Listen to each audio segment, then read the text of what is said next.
Sejarah awal Pulau Jawa seolah terbungkus oleh misteri, karena sama sekali tidak diketahui keberadaannya oleh dunia, sampai pulau ini dikunjungi oleh peziarah dari China, Fahian pada tahun 412 Masehi. Berdasarkan buku Sejarah Gaib Tanah Jawa, karangan C.W. Leadbeater, cetakan tanggal 1 Maret tahun 2015, disebutkan, pada tahun 2000 sebelum Masehi, Pulau Jawa sudah menjadi koloni bangsa Atlantis, tapi saat Atlantis hancur Jawa menjadi negeri terpisah.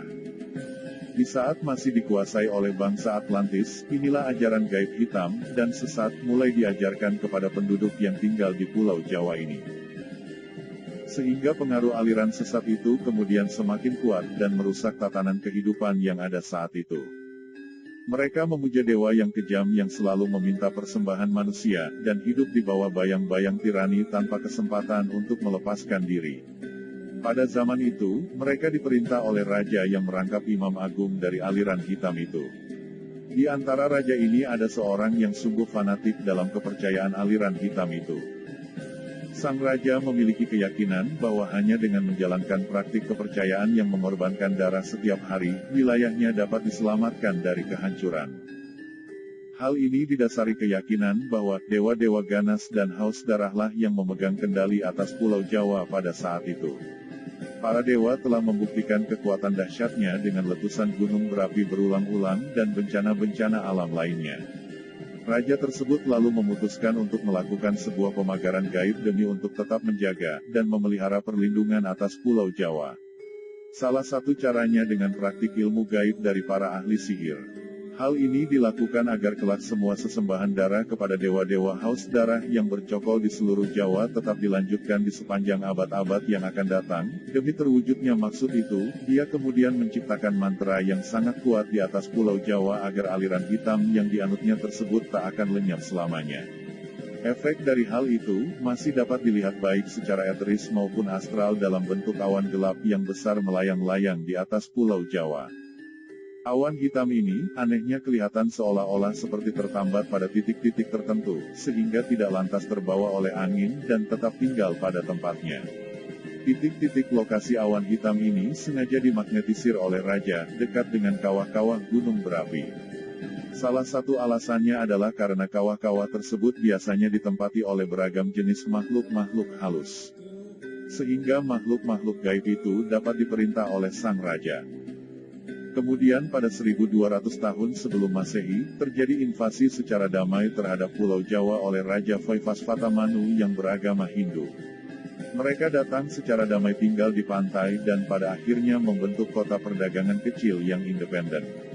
Seiring waktu, kekuatan para pendatang Hindu ini meningkat pesat dan akhirnya menjadi dominan dalam komunitas.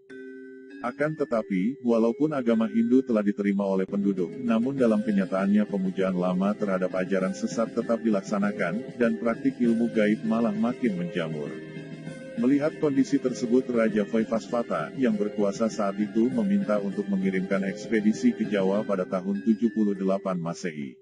Ekspedisi ini dilakukan untuk menangkal pengaruh buruk dari aliran sesat yang sudah membumi di tanah Jawa tersebut.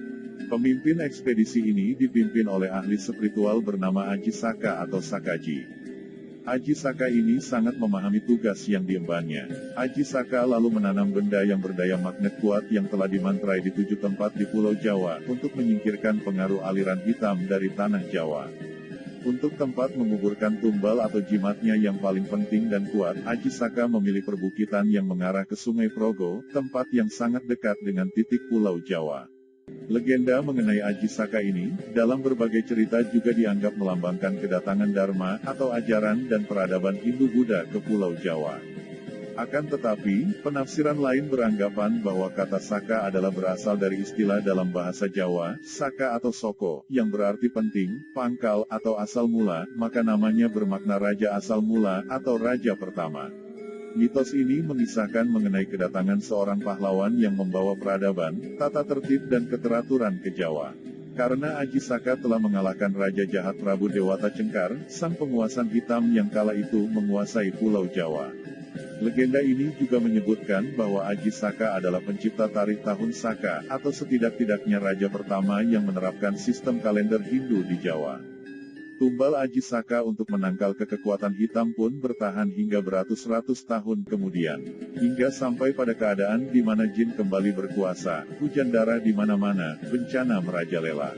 Pada masa ini berkembanglah beberapa aliran ilmu gaib di Pulau Jawa, diantaranya kejawen, klinik dan kebatinan.